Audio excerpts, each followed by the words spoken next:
Mr. John Osowski is the former president of the CBSA, is that correct?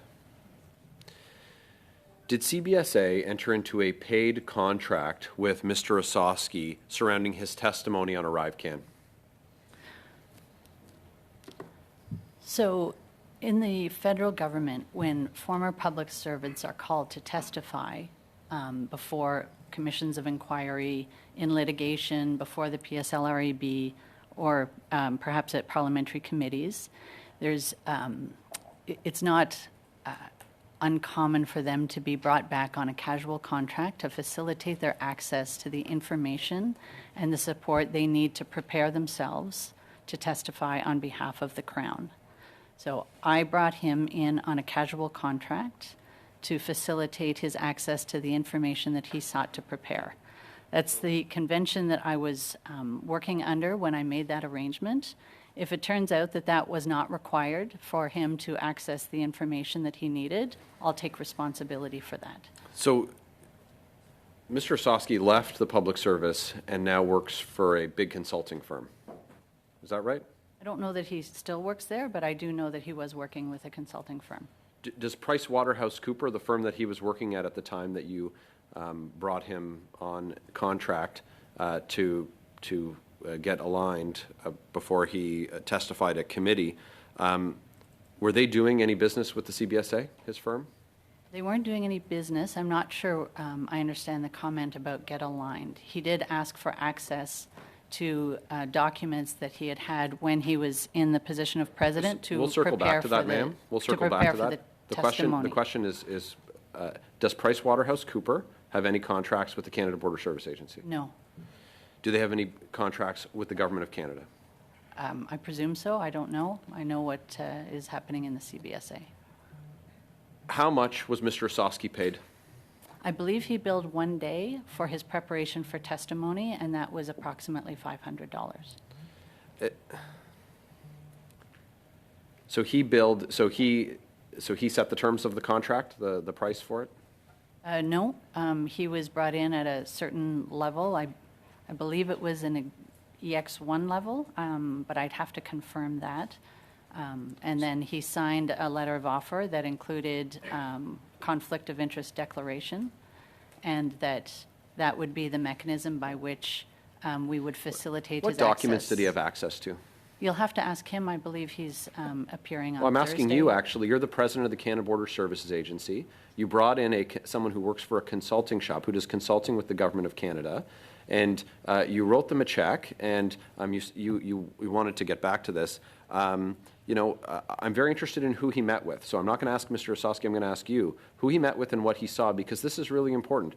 Because what it looks like to me is that we have a former executive who's involved in a massive scandal, a $60 million scandal, with a department that has investigations that include the RCMP kicking people's front doors in. So I think it's pretty interesting that he's getting paid by his former employer. It looks to me like he was getting paid to get his story straight. So who did he meet with, and what documents did he see? And I'm asking you, not Mr. Osowski. Mr. Chair, I don't understand the insinuation about getting stories straight. As I just said, it was to access information that he wanted to review in order to prepare to come and answer the questions of this committee. So I'm not aware that he met with anybody other than the person that was obtaining those documents for him. They were not new documents. They were documents that existed when he was the president. Did any of them require a security clearance?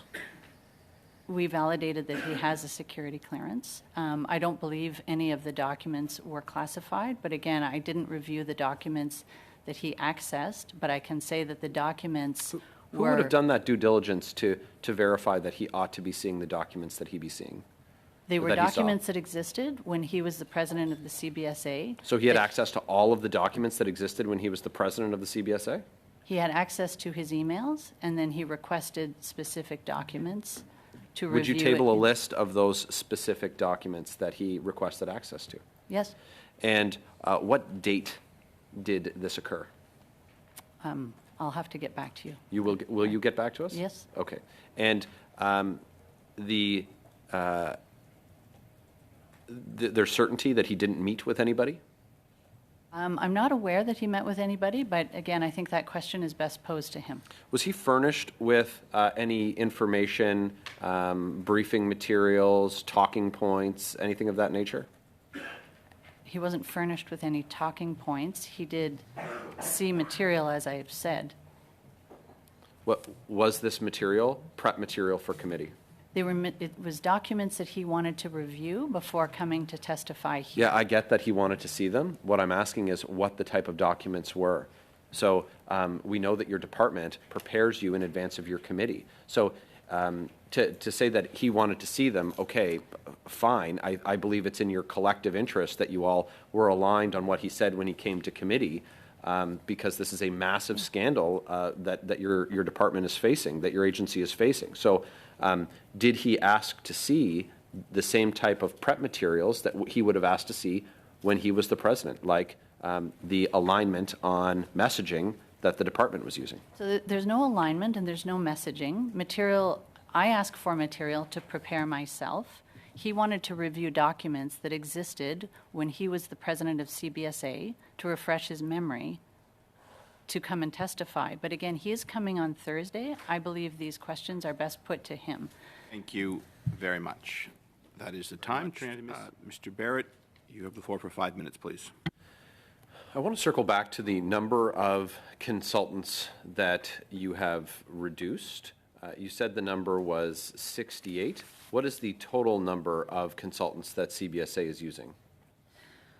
So I'll have to come back. Is your question in the IT? So we've got a number of contracts across the organization that relate both to informatics, guard services, training. So we have a lot of contracts. We have been reducing our reliance on IT contracts, and I can come back with the list that we currently have. Yeah, let's get a full list of all the contracts. You said the number that you reduced was 68, so it would be interesting to know what that reduction is from.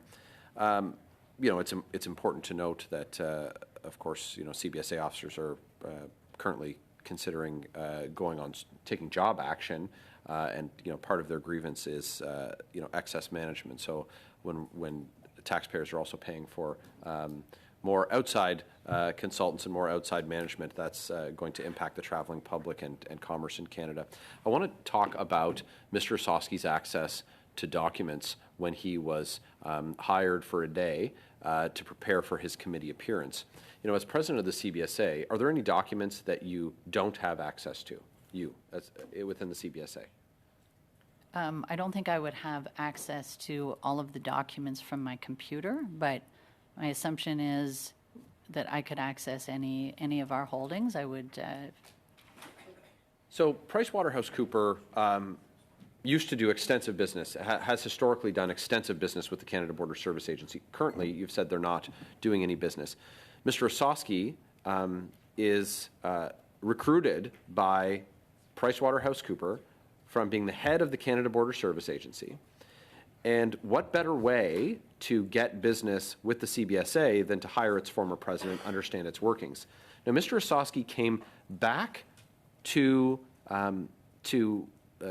your employ to prepare for a committee appearance, but only after he'd been caught lying. So there's an integrity question about the individual. So you hire the individual knowing that the lie's been told, and then give them access to the information that he would have had access to, you said, while he was president. Would that not be commercially valuable to PricewaterhouseCooper to have one of their top consultants, the former head of the CBSA, get the office door unlocked and logged into the computer? And you signed his letter of offer, you said, but you seem like, to be honest, a bit laissez-faire about, unconcerned about what he accessed and who he talked to, and it doesn't seem to have occurred to you before today that perhaps there was a commercial interest with someone who had demonstrated dishonesty in front of a parliamentary committee. Does that concern you? So, Mr. Chair, again, I'm going to take issue with the language around lying. Mr. Ossowski testified to the fact that he had not recalled meeting or being in a meeting where individuals from GC Strategies were on the screen. Ma'am, he said he wasn't in the meeting, and he was in the meeting. So by any other definition, that's a lie. So let's move on to the substance of the question. So we won't litigate whether or not he lied. I'm asserting it. You refute it. will accept that. Are you not concerned about at least the appearance of the circumstances that you created by hiring Mr. Ossowski? It seemed like it was in his interest to get this offer of employment from you for the day, not in the interest of the CBSA. So what's the advantage to the CBSA, if not to get story straight, which you've taken issue with, that characterization? So if it was just so he could access his emails, why not pay him $1 so that he was technically employed? Why are we giving the guy $500? Seems like a good get for him for the day. Yeah, so again, if hiring him on casual to give him access to documents to prepare for the appearance, it's in the Crown's interest that former officials come and can testify to what they did and why they did it while they were in their job, and that was the rationale for bringing him back.